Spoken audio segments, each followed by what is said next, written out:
Sa gitna ng banta ng panibagong malakihang taas presyo ng langis, maraming motorista ang nag-uunahan sa mga gasolinahan upang makapagpakarga bago pa tuluyang sumipa ang dagdag singil. Ngunit habang tumataas ang kaba ng publiko, may mahalagang paalala ang ilang eksperto at mamamahayag, huwag magpadala sa panic buying dahil maaari itong magdulot ng artificial shortage at lalo pang magpalala sa sitwasyon.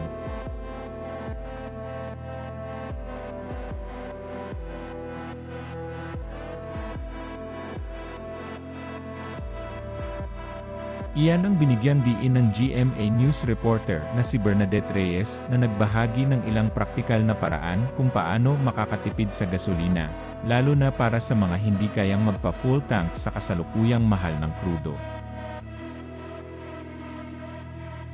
Isa sa pinakamadaling paraan upang makatipid ay ang pag-alis ng mas maaga kaysa sa nakasanayang oras.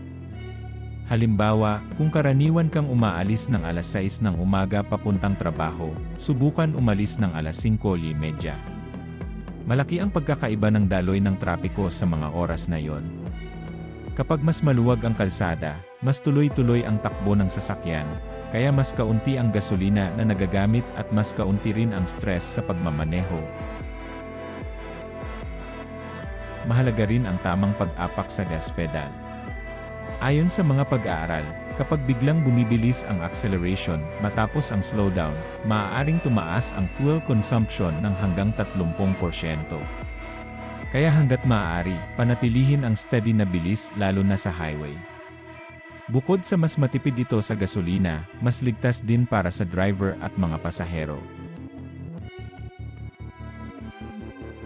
Habang nasa gasolinahan, magandang pagkakataon din na suriin ang tire pressure ng sasakyan. Kapag tama ang hangin sa gulong, nababawasan ang friction sa kalsada at mas nagiging efficient ang takbo ng sasakyan. Ibig sabihin, mas kaunti ang konsumo ng gasolina para sa parehong distansya.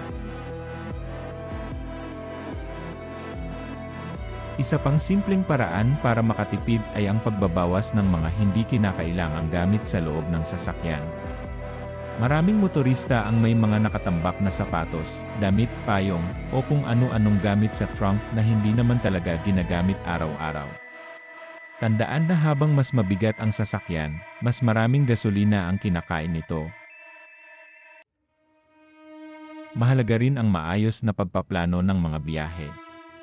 Kung may mga errands tulad ng pagkuha ng laundry o pagbili ng grocery, subukang pagsabay-sabayin ang mga ito sa isang lakad upang maiwasan ang paulit-ulit na paglabas ng sasakyan.